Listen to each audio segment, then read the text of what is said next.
সুপ্রিয় দর্শক, আবার ফিরে আসলাম আপনাদের প্রিয় অনুষ্ঠান জীবনের গল্প নিয়ে। আমাদের ক্যামেরার সামনে আসছে এক অসহায় মেয়ে। আপু, আসসালামু আলাইকুম, তুমি কেমন আছো? ওয়ালাইকুম সালাম, আলহামদুলিল্লাহ ভালো আছি। আপু, তোমার নামটা কি? আমার নাম সোনিয়া। সোনিয়া। তোমার পরিবারে কে কে আছে? কেউ নাই, নানি আছে। নানি আছে, মানে বাবা মা নাই? না, কেউ নেই। তোমার বাবা মা, তোমার বয়স কত বয়সে তোমার বাবা মা মারা যায়? আমি অনেক ছোট থাকতে। ছোট? ছোট বলতে তুমি কথা কওয়া শেখো না এরকম? না না, কথা কওয়া শেখো নাই? না। তোমার আব্বা মারা যায় হচ্ছে, তোমার মা আগে মারা যায় না তোমার বাবা মারা যায়? এটা আসলে সঠিক আমি জানি না, এটা তোমার আমার মনেই তো জানি। নেই, কিভাবে হ্যাঁ, বলতে পারো, তাই না? আচ্ছা, খুবই কষ্টের বিষয় যে তোমার বুদ্ধি হয়নি সেই সময়, তুমি তোমার বাবা মাকে হারাইছো, তাই না? তো তারপরে থেকেই তুমি তোমার নানির বাড়িতে থাকো? হ্যাঁ। আচ্ছা, পড়াশোনা কত করছো? এসেছি। এসএসসি। কলেজে ভর্তি হয়েছিল না? কলেজে ভর্তি হয়েছিল। হয়েছিল না? আচ্ছা, তোমার নানা কখন মারা যায়? নানা মারা গেছে 2 বছর। 2 বছর হলো, মানে তুমি পড়াশোনা করা অবস্থায় হ্যাঁ। মারা গেছে। তো নানা মারা যাওয়ার পর আর পড়াশোনা করতে পারো না। না। তো যাই হোক, আমি প্রশ্ন না করি, কারণ তোমার জীবনের গল্পটাই, মানে তোমার কষ্টের বা তোমার কষ্টের কথাগুলি তুমি দর্শক বাইরের কাছে একটু বলো। কি আর বলবো, আপনারা তো সবাই শুনলেনই যে আমার বাবা মা নাই, নানির কাছে বড় হয়েছি, পড়াশোনা বন্ধ এখন।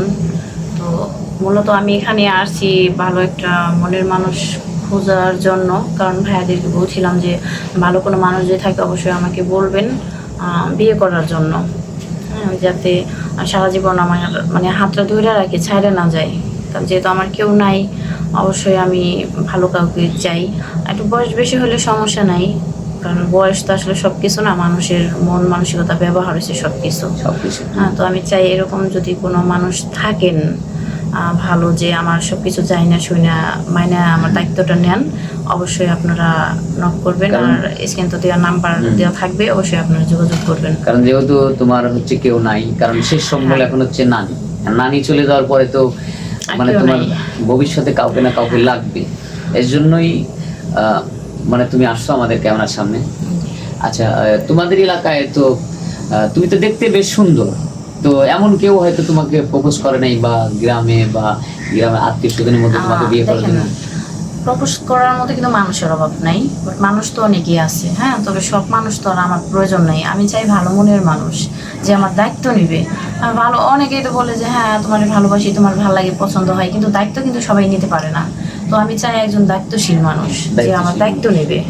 আচ্ছা, এমনি তোমার বিয়েটি আসে না? তোমার নানির কাছে কেউ বিয়েটি নিয়ে আসে না? আসে, মানে এক একজনের এক এক রকম চাহিদা থাকে, তো চাহিদাটা তো আসলে পূরণ করা সম্ভব যৌতুক না, চাই, যেহেতু টাকা পয়সা আমার চাই। নাই। হ্যাঁ, তো আমি চাহিদাটা পূরণ করবো আর টাকা কিভাবে? পয়সা দিবে কিভাবে, কারণ হ্যাঁ, এখন তো সেটাই। বাবা নাই, তারপরে তো নানাও সবাই ছিল, সেও তো চলে গেছে। চাই না শুনে যদি কেউ আমার দায়িত্ব নিতে চান, অবশ্যই আপনারা নক করবেন, স্ক্রিনে দেওয়া নাম্বারে যোগাযোগ করবেন, তাহলে অবশ্যই আমাকে পাবেন।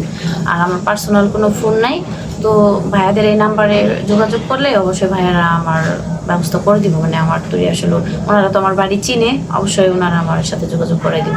ধন্যবাদ। সুপ্রিয় দর্শক, আমরা আর স্কিপ বাড়াবো না, তার জীবনের গল্প তো শুনলেন। এখন জেনে শুনে যদি কেউ এই মেয়েটাকে চান, তাহলে আমাদের সাথে যোগাযোগ করবেন। স্ক্রিনে আমাদের নম্বর দেওয়া থাকবে। কেউ অযথা ভিডিও কল দিবেন না। আর ভালো থাকবেন, সুস্থ থাকবেন, সবারই মঙ্গল কামনা করি। আল্লাহ হাফেজ।